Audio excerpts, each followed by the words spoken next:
Oh, what a joy to be here. What a joy to be here. I was only here speaking once before, and that was at a youth meeting that we did one Wednesday night several years ago, and I'm so honored. I came down to celebrate my brother, Reverend Mike's ordination this afternoon.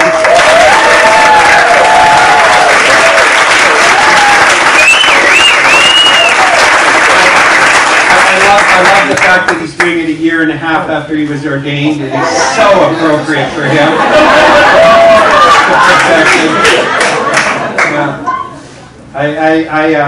I'm just moved by this idea. And when I found out he was doing it, actually Deb and I were on our way to holidays. And we knew that we had a meeting up in Palm Desert that we were going to go to on the 20th. So we planned on going on holidays. And I heard that Mike and Ann were getting ordained, so I thought, well, we'll extend it out and we'll come to that as well. And a couple of other things happened along the way. To make a long story short, we're now doing our holidays in 5 days in Puerto Vallarta, which we leave tomorrow. I look forward to it immensely. I have a book, and that's what I intend on doing, is reading it, and that's it. But it is a joy to be here, and I want to talk about emergence. I want to talk about emergence from 2 different angles, maybe even 3. I want to talk about emergence as individuals and how we come forward into our lives, how we awaken to our own authenticity and actualization. And I want to talk about emergence as an organization or as a philosophy or theosophy or cosmology that we can get moving into. As the spiritual leader for Centers for Spiritual Living, my job is to project and to protect what we call the organizational design model, which basically is the document that we use and utilize in order to make sure that all of our behavior is congruent with our belief systems. And our vision or our purpose for our organization is to awaken humanity to its spiritual magnificence. And our vision is to create a world that works for everyone. And the fact that the 2 can work in alignment with both the vision for the organization and the vision for the individual is probably the most important factor. And in addition to that, it's the only way we're ever going to get there. You know, we believe, and we have no problem, at least most of us, through our basic biology classes or watching PBS, to know that every single thing on this planet and on this plane has a purpose. We look at gnats, and we look at mosquitoes, and we look at ants, and we look at bees. And I don't think there's a person here who would say that they're not involved in some way in the balance and the circle of life. As a matter of fact, we know that they're a requirement in order for life to exist. You take a bee, for example. They estimate that if we didn't have bees, then nothing would get pollinated, and therefore there would be no life on this planet. And we know, for example, with bees that they exist and they work within a hive, within a community, and they live within that community. I remember years ago that I was standing in my backyard and I was looking around and a pile of bees were there, and I was thinking my grandchildren were coming over, so I should probably go out and dig the bees out and get rid of them so that the kids wouldn't get stung. And then I got thinking, you know, if I were to do that and were to go to the hive to pull them out, that they would attack me. And then it occurred to me that they thought that their job was to sustain their hive. That's probably what a bee consciousness knows, is that, and I don't know that for sure, for all I know they're Christ consciousness in action. And they are, of course, in their own way. But I would think that their job is to sustain their hive, would be what it is. But you know, we know that bees do a byproduct from that we utilize, and that's called honey, right? So we know that the bee actually produces something, and what they produce is they produce this wonderful thing called honey. But we know through biology that not only do they produce honey, but that they pollinate the planet and they pollinate the world. So we know that everything has a purpose and everything has a use in life. And so that idea and that thought we can embrace. However, what I notice is that most of us as individuals and oftentimes as a race itself, we believe that about everything else in the planet except our own being and our own self. We forget that we are here for a divine purpose, and that there's something bigger that is moving within us than what meets our eye. Maybe what we do is we think that our job is to sustain this life that we're in, and to live that life, protect our home, protect our bank account, protect our family, protect our community. Maybe what we think it's to maintain and sustain an organization or something, but it's not. It's not. Our byproduct might be something else again, but our divine purpose is to pollinate the planet. Our divine purpose is to get out into the world. Now, here's what I know to be true, and you can accept it for yourself or not. I know that if every person were living to their authentic, actualized being, I know that if we were to live without the frailty and the walls that we put up around us, that protects us in some way for the things that go on in the world, that the end result and the natural experience that we would get from that is we would get a world that works for everyone. Because I know that we all come together in a harmonious pattern, otherwise we wouldn't even be here. And that there's a purpose for our existence. And that purpose is to get along with each other and to move in that harmony, so that what we can do is we can create the highest and the greatest good for the world around us. Are everybody on the same page? Do you understand what I'm saying? And so what I'm attempting to do, or what I'm talking about today, is I'm talking about how we get from where we are to where we want to be. How we do that both as individuals and as an organization or a religion or a philosophy, if you choose. How we manage to make that pathway and that step forward. And initially on the individual level, the thing that is required of us is to be able to step forward and allow that conscious evolution and that emergence of the truth of who we are to move with us. To be able to move from point A to point B and move into something greater and a greater idea and a greater experience for our own being and our own selves of living.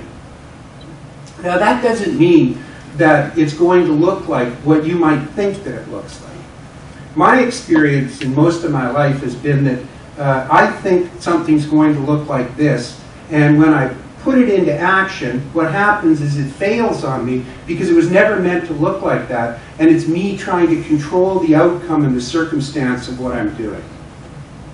You know, I could never, for the life of me, figure out how I could go from being a minister, I couldn't even figure out how I went from being a farmer to becoming a minister, let alone a minister to become the spiritual leader of 250,000 to 500,000 people. That is not something that I had planned on my resume. It wasn't in my bucket list. It wasn't something that I kind of worked out one day and said, you know, this is where I'm going, this is what I'm going to do, this is how I'm going to become. Because if I'd done it that way, then I would have had an agenda that was wrapped around it. And that agenda would have had to come true in order for me to have the experience. Am I making sense? Yes. And oftentimes when we step into our lives and step into things, that's exactly what we're doing. You take the four corners or four square of life, health, wealth, creative expression, and loving relationship. In each and every one of those areas, what we want to do is we want to be divinely fulfilled. Does anyone here have an issue in any of those four areas? Well, I do, in all of them. And when I get that issue in my life, what I start to try to do is figure out how to make it better. Don't you? You know, if I'm having money problems or money issues in my life, I immediately go to all the different things and the ways that I think that I can create a solution for it. I need to work harder, or I need to get paid more, or I need to increase my skills, or I need to rob bigger banks, or whatever it happens to be. The requirement is that I need to grow that, and I put that need into my being, and I begin working through trying to manifest and bring into my experience what I want, and I've got all these little ideas that figure out how I'm going to do it. And if they all fall into place, like cogs on a combination lock, if they all fall into place in the right time, then I might succeed. And if they don't fall into place in the right time, what happens is I feel that it's a failure, and then what I do is I create my own reactive action that's going to go with that. I might become defensive, I might become offensive, I just might become weird, or maybe perhaps depressed, or who knows what it is. But all of those things help make that veneer then that help me not be the authentic being that I was meant to be. But here's what the teaching says. The teaching says that what you require is already within you. That you never invent or create anything, you recognize it in your experience. You change your perception, and the end result is the energy transforms, and what you do is become attractive to draw it into your life, the meaning of your life, and that's how it works. That's the system. So when I entered in as a farmer, I never knew how I was going to go from farming and become a minister, except what I did know was that if I surrendered and allowed it to happen and didn't have a big agenda around it, that everything must come into place to make it work. And I knew also that in order for me to do that, I still needed to allow myself to emerge and to become a larger consciousness than I had before. And when I used to try to figure out how I was going to be that larger consciousness, what would occur for me is I would become a smaller consciousness because I'd be so fixated on the size that I was and thinking I needed to be bigger.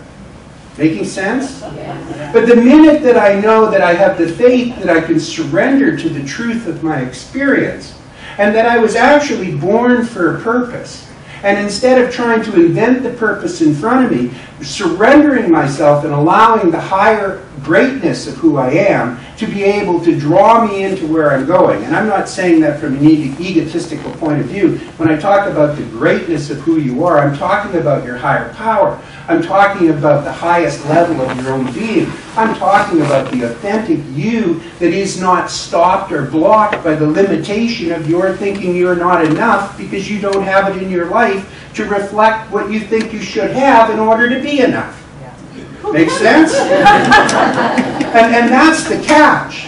That's the whole catch right there. I should be healthy, wealthy, creatively fulfilled and productive, and I should be loving and loved. And that is my natural state of being. And when for some reason I don't feel love, then what I might do is I might find myself in a situation where what I'm doing is attempting to get it because I don't think it's right, and I'm changing the authentic being that I am in order to receive it.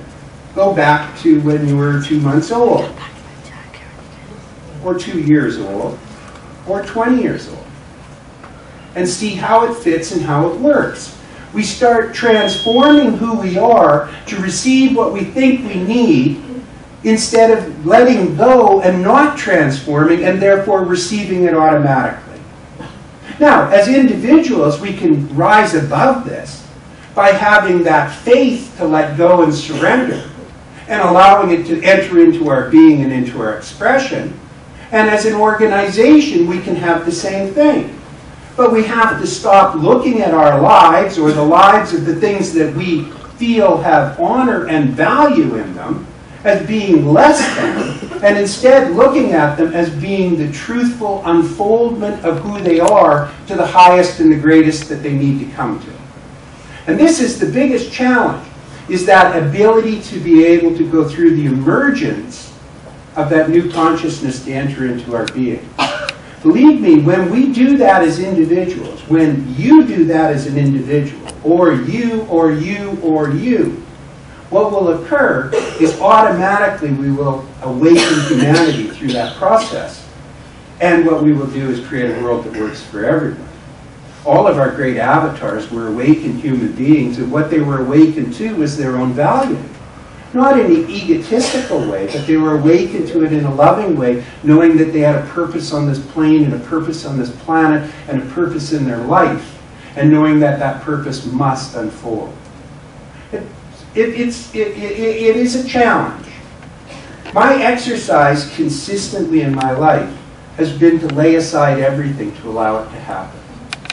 Years ago, when Deb and I were entering into ministry, or not entering into ministry for that matter, what occurred for us was we went through our ministerial training, and when we got to the end of our ministerial training, we really weren't going to be ministers.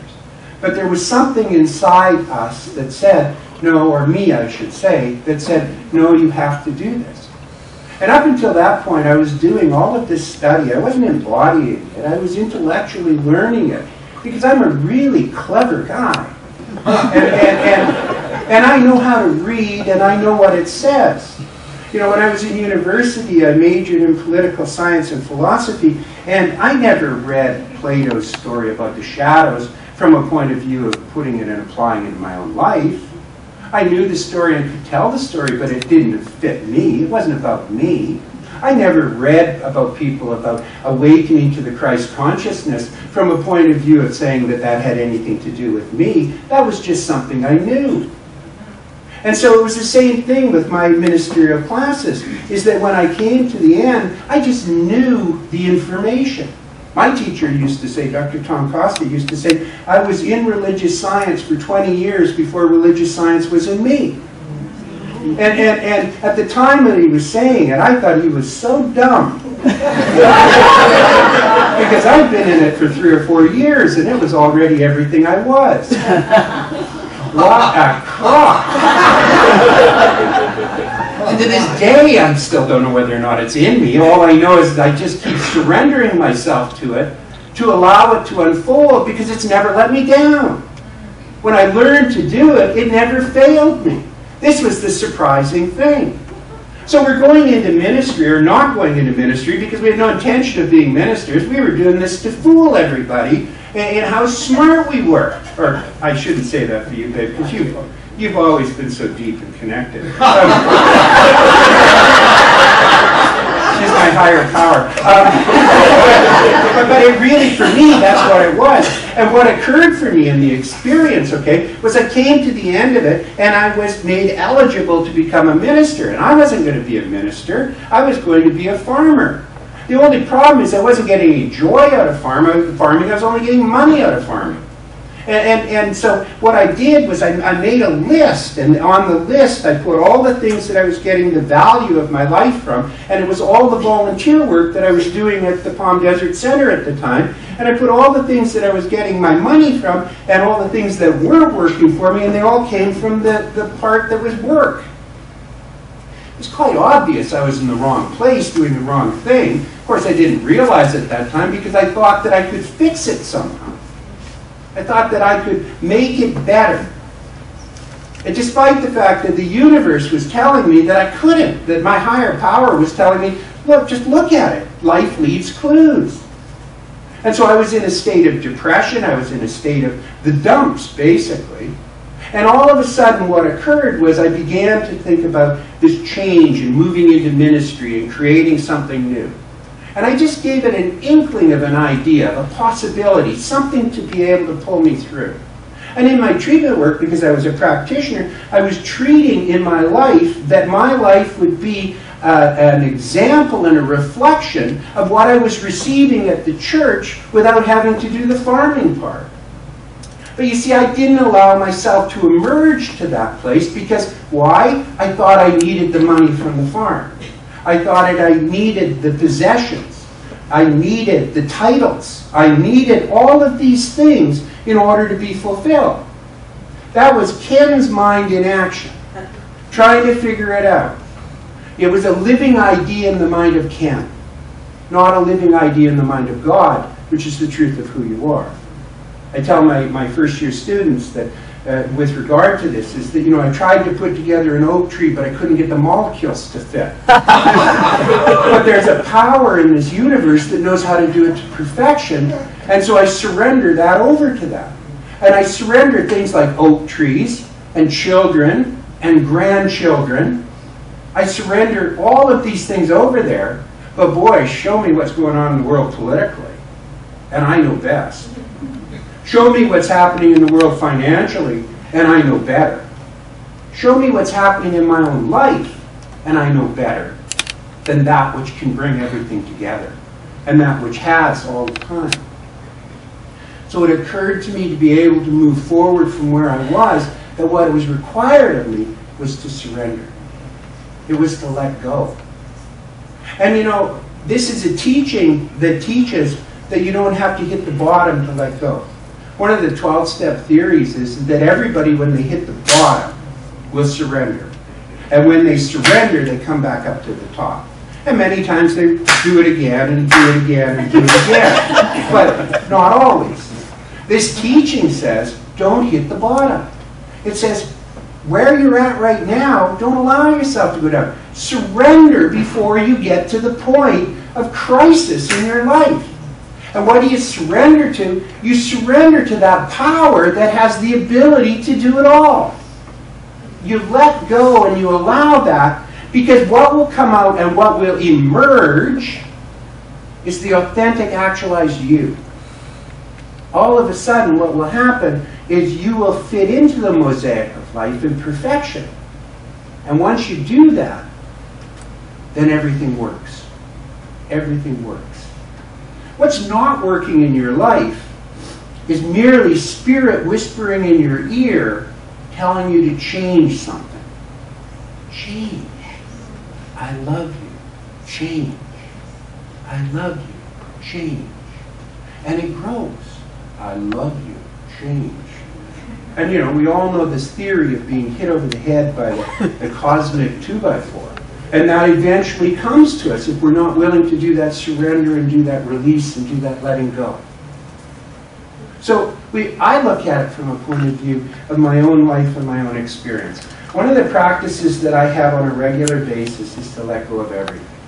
For me to enter into ministry, I'll finish up that story real quick. When I came to that particular point, what happened was we were trying to figure out where all the pieces were going to fit. And we couldn't figure them out. And so what was happening is we were struggling. The farm, of course, was losing money, or began to, because it had no energy being put to it. And the energy of our life began to lose because we were putting the energy into other areas. And so, you know, life was becoming worse and worse and worse as far as our experience as we got further and further and further away from our calling. Because we were ignoring it. It was there. It said, go into ministry. Go into ministry. Go into ministry.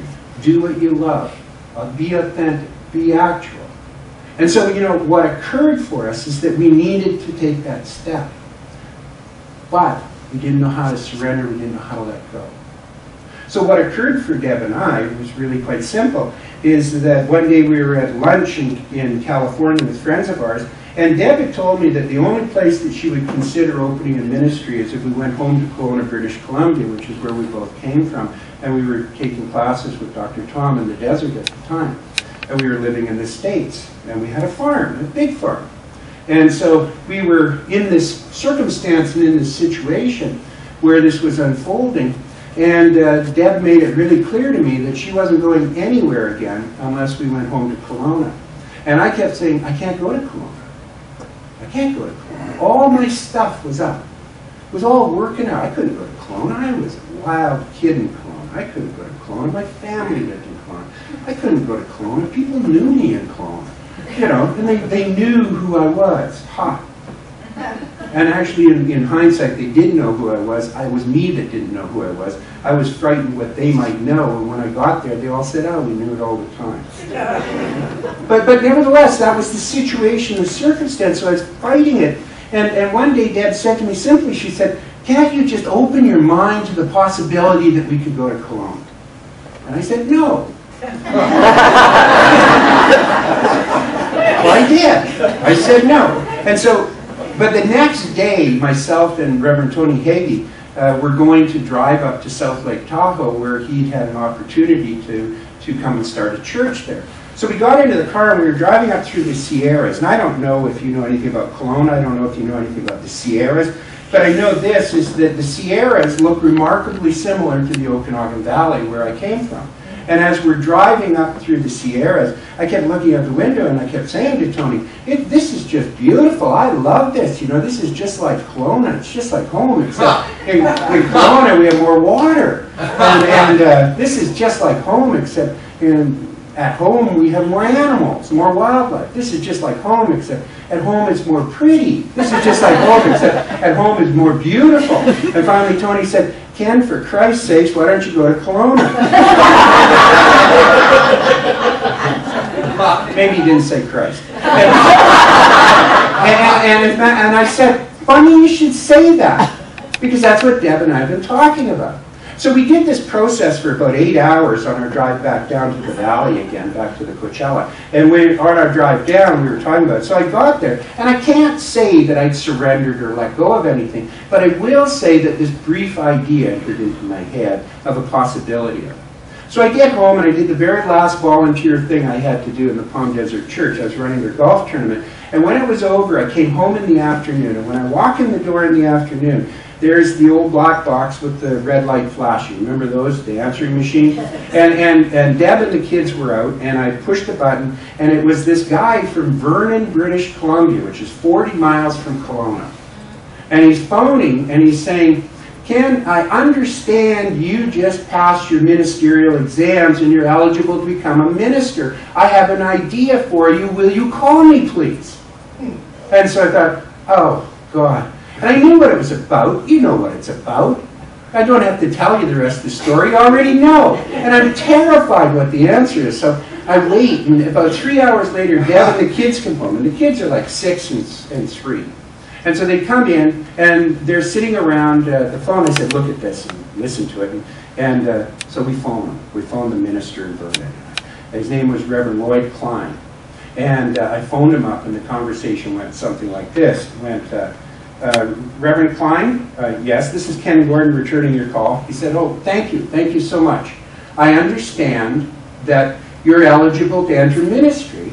And I was wondering if you'd consider coming up here to the Okanagan and starting a church in Kelowna. And I said, yes. Right off the bat, yes, I will. But my hair was standing up on end. You know the feeling? And so I said, yes, I will. And he said, do you think you'll have any trouble getting into Canada being you're an American? And I said, well, actually, I'm not an American, I'm a Canadian. And he said, oh my God, I love the way Spirit works this stuff out. And he said, do you know anything about the area? And I said, my family lives there and I was born there. Yeah, I know everything. Well, actually, I was born in Vancouver, but I lived there since I was 5 months old. I said, I know the area. And later, as a matter of fact, I phoned my mom and she said, I will never worry about you again as long as you live. You are in the hands of God. Tear up when I say that. But that was the experience, and one would think that you'd get your lesson from that. Wouldn't you? Wouldn't you have got the lesson from it? You would have done things differently, right? So immediately what Deb and I did was we started figuring out everything we needed to do. And this was May, and we started to work out all these lists and stuff of the things that we needed to do and get accomplished in order to be able to move to Kelowna. Little things like sell the farm, sell the house, you know, stuff like that. And we did it for a couple hours, and we looked around, and our 6-year-old daughter was gone, and when we went to find her, she was in her bedroom packing. And you see, that's what you need, that's what we should have done. But we didn't. We fought with it. We played with it. And finally, it got into October, and things weren't moving. They were stuck. There was no emergence. We hadn't woken up to a new idea. It was entertaining and it was an idea, but I hadn't transformed my consciousness around it. I thought it was about me still, you see. You know, you've had the opportunity, haven't you? The option, something's been offered to you, and you've rejected it because of fear. Am I the only one who's ever done that? And so, you know, there it was. So finally, in October, what we did was we packed up our motorhome. We hooked on the back of our motorhome my Jeep. We filled it with Deborah's clothes. I put the dog on the and the motorhome with her clothes.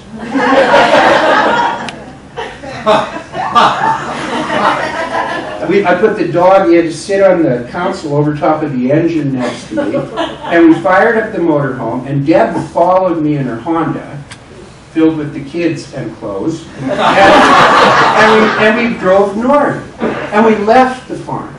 And we left our home. And we left it in the care of an employee. And we never saw it again. And we never saw anything from it. He left $750,000 worth of farm equipment in the field, ready to go. But we needed to move. And it didn't happen for any other reason than I realized that I was dying where I was. And that it would have been, like Emerson said, poor Ken, dead at 70, or dead at 29 and buried at 70.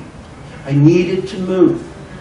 And so it took me the requirement to surrender everything, to let go of everything. I had to let go of, because it wasn't a popular choice. I had to let go of my need to be married. I had to let go of my need to be a father. I had to let go of my need to be a farmer. I had to let go of my need to have money. I had to let go of everything to be able to move in order to be able to capture the emergence. And believe me, I had no idea where I was going to.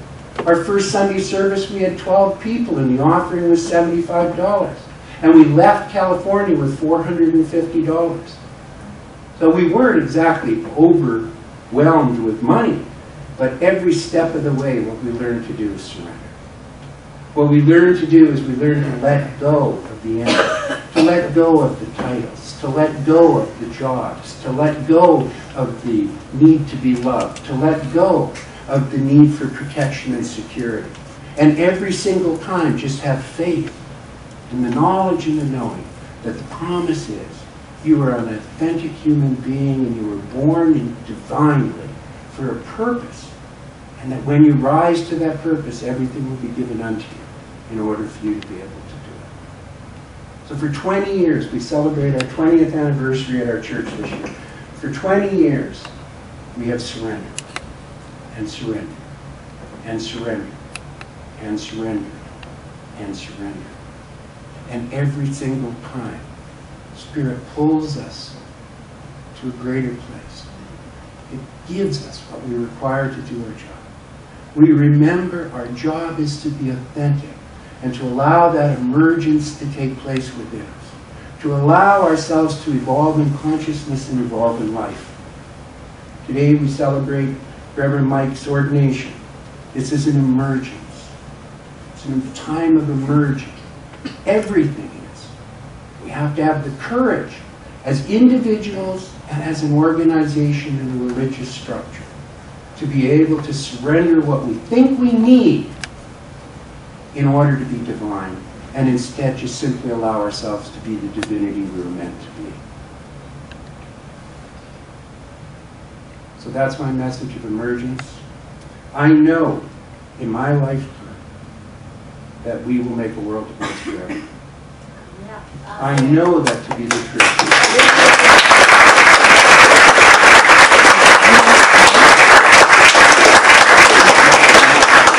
I bless you and I honor you. Would you like to close with prayer? Yes. All right. So join with me in this knowledge and this knowledge. With an absolute certainty, I believe in God and absolutely nothing else. Therefore, I believe in my own self, my own destiny, and my own being. And I surrender all of that triviality, that nonsense that I have, that is held on what is required and what is necessary for me to be good in my own mind. And I simply allow Spirit to create and to live individually through me as that beautiful, majestic person that I'm meant to be and you're meant to be. I speak my word right now for every person here, for our movement, for this organization, for this center right now. I speak my word for Reverend Mike and Reverend Ann as they enter ordination, knowing with an absolute certainty that that higher power that is the greatness within them moves without any need from them and without any need from you, and dissolves anything unlike the greatness that is the truth. I speak by word knowing that every person here has been awakened in a way right now that is different than anything they've had before. that there has been a growth in consciousness within every person with an understanding and a deep feeling that must become form. I speak my word, accepting and demanding that this truth be known in our experiences in our lives, and that from this moment forward our lives are changed at depth as we move into a greater experience of our own being and of who we are. I give thanks that this is already complete and already done, and joyfully knowing it to be so, I simply surrender it back to that universal mind, which is all mind, your mind, my mind, and I let it be my truth, and I live from it. I let go and I let God. I surrender. And I ground this by saying, and so it is. God bless you.